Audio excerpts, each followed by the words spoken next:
Welcome to the PlayAbly podcast, where we dive into the art and science of gamification, customer engagement, and driving conversion. Whether you're an e-commerce brand, a marketing innovator, or just curious about the future of interactive experiences, you're in the right place. At PlayAbly, we specialize in turning passive audiences into active customers through shoppable games and playable experiences that transform how brands connect with their customers. Thanks for listening. Welcome back to the PlayAbly podcast.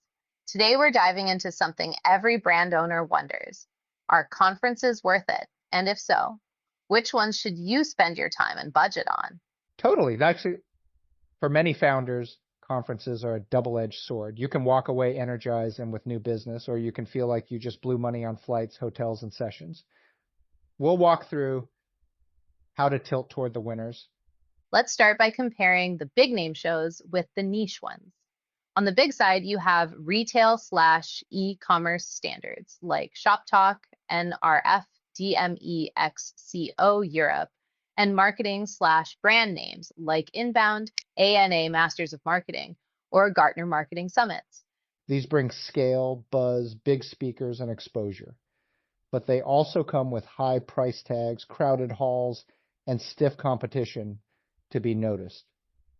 Meanwhile, niche or vertical events, e.g., fashion brand conferences, DTC summits, domain-specific e-commerce forums, tend to be smaller, more curated, and ironically often more effective for certain brands. The signal to noise is better. You can actually make real connections. I remember one founder telling me at a big show, she spent $25,000 on a booth, swag, staff travel, and collateral, and ended up with maybe 80 real leads. But at a niche branding summit costing $5,000, she had 12 one-on-one meetings, 2 new wholesale deals, and stronger relationships that turned into longer-term revenue. The margins on those niche deals were higher because there was less discount pressure. Let's get into the numbers. There's a great framework in the conference ROI playbook for estimating returns. Your costs include ticket, travel, hotel, meals, time, and opportunity costs. Then measure leads, conversions, average deal size, gross margin, and calculate ROI. Revenue times margin minus cost divided by cost. Revenue times margin minus cost divided by cost of revenue times margin minus cost divided by cost. As a rough example, assume your total cost is $10,000 for a conference. You collect 100 qualified leads, of which 10% convert to orders, averaging $1,000 each. That's $100,000 revenue. If your gross margin is 50%, gross profit equals $50,000. Subtract costs, $10,000. Net $40,000. ROI equals 400%. That's a win. But many events underperform, especially when leads are superficial or relationships aren't followed up. Also note that exhibiting, booth shipping, staff often costs 2 to 5 times just attending. Exactly, and you should assume that not every contact becomes revenue immediately. Some of the ROI is long tail, partnerships, referrals, content licensing, speaking gigs, etc. Here's how I'd filter: audience match. Are your ideal buyers or partners going to be there? If yes, that event has potential. Sponsorship/visibility options. Even small events let you sponsor a track or host a workshop. That can increase your signal without doing a full booth. Curated attendee lists/exclusivity. If the event is highly selective, odds of meeting serious prospects go up. Content and breakout formats, workshops, roundtables, peer sessions are better than monologues. Track record and referrals. Ask past attendees. Did they get value? Geographic or vertical advantage. If your brand is localized or niche, e.g. surfwear, sustainable goods, Pacific brands, a regional or vertical event might give you dominance rather than blending in. I was speaking to someone who once considered sponsoring a major marketing show in LA for their app brand. The booth price was $15,000 plus travel. But before committing, they met the organizer and discovered that only 10% of the attendees were actively shopping for apps. They'd mostly compete with other software vendors. Instead, they invested that same money in sponsoring a boutique SaaS for retail micro conference in New York. They got better leads, had deeper conversations, and a few speaking slots.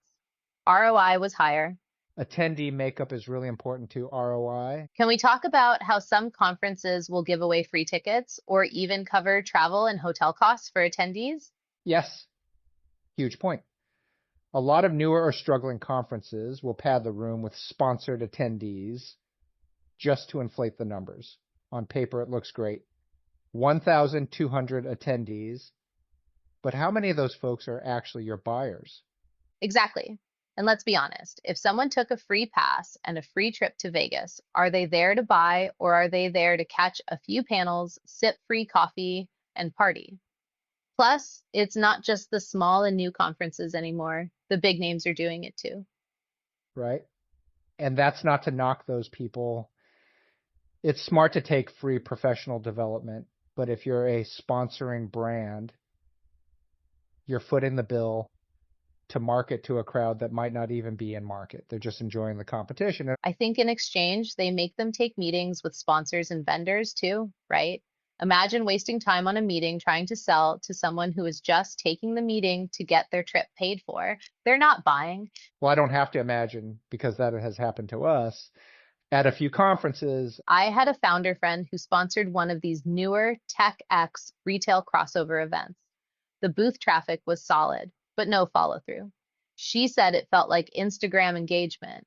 A lot of drive-bys, no conversions. That's the key. Quality over head count. When you hear we're flying in 500 handpicked buyers, ask how they were picked and whether they actually requested to be there or just said yes to a free flight. And here's a better move. Instead of hoping people swing by your booth, host a VIP dinner or roundtable for your real prospects. Invite only your ICP. That's how you get actual signal in a room full of noise. Or go the route some founders do. Attend, don't sponsor. Pay the couple $100 for a badge, skip the booth, and invest the rest in highly targeted meetings and follow-ups. Bingo. Attendee does not equal buyer. Sponsored attendee does not equal qualified lead. Attending is just half the battle. The real ROI comes from pre-event outreach. Reach out to attendees or speakers you want to meet in advance, content repurposing, record panels, blog recaps, videos, social snippets, personal follow-up within 48 hours, and send messages referencing your meeting, propose next steps, referral systems, ask your new contacts, who else should I meet? Continuity and invite them into your community newsletter, beta groups. Many brands waste 80% of value because they attended and that's it. The multiplier is in the follow through. Final action list, select 1 to 2 high potential events per year, 1 big for brand reach, 1 niche for depth. Allocate a small experimentation fund for new or emerging conferences. Before signing up, map out your goals, lead generation, partnerships, visibility, and success metrics. Plan your conference playbook, who you'll meet, which sessions, content you'll create. Yeah, check it. Post-event, follow up hard and repurpose everything. Focus on intention, selectivity, and execution. And if you can, talk to people who have been before. Ask in forums and places like Reddit to get feedback on what people thought about paying to sponsor or attend. Exactly. Let your next conference be a step forward, not just a box check. Start small, learn fast, and scale smart.